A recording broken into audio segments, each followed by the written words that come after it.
j'ai pensé à toi aujourd'hui. Là, on vient de finir un podcast avec Hugo. Comme d'habitude, tu seras servi en termes de valeurs et surtout en termes de clés, de moyens à exécuter férocement pour avoir des résultats phénoménaux. Mais mon point est que, juste avant de tourner le podcast, je suis allé faire mes courses. Comme tu vois, en jogging, normal, mais toujours fit. Et il y a un monsieur qui m'approche.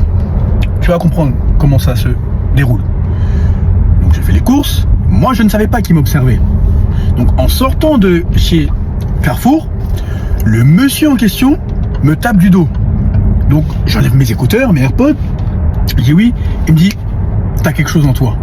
Je sais pas, t'es différent. La première chose qu'il me dit, c'est, t'es propre. J'aime comment tu es. Je dis, mais je suis en jogging normal. Il me dit, non. Mais la classe, etc., ça n'a rien à voir avec le jogging. Ça a à voir avec l'interne, l'intérieur. Ensuite, on commence à discuter de tout et de rien. Deux hommes qui sympathisent, automatiquement, ça va sur la valeur à apporter mutuellement. Déjà, la valeur qu'on apporte dans nos domaines respectifs et qu'on peut potentiellement s'apporter dans un futur très proche. Donc lui, il me dit que c'est un décorateur d'intérieur, donc c'est un entrepreneur et qu'il a aussi des sociétés dans le bâtiment. Donc il est très bien. D'ailleurs, c'est un collectionneur de Rolex. Il aime les bonnes choses. Et il me dit que dès qu'il m'a vu, il a senti un homme de goût. Je dis, mais comment tu sens ça en étant aussi simple comme je le suis? Il me dit, ben, ça peut être le chapeau, ça peut être la manière de marcher, c'est un tout en fait, mais on sent ta vibration. Et surtout, écoute bien, hein. Il me dit, quand on est spirituel, on ressent les êtres qui le sont aussi. Alors là, j'ai failli tomber par terre. Quoi? Comment ça? Il me dit, ben, quand tu regardes la plupart des gens, ils portent le fardeau de la vie. Alors que toi, tu es serein, tu as un ancrage, tu as des fondations solides.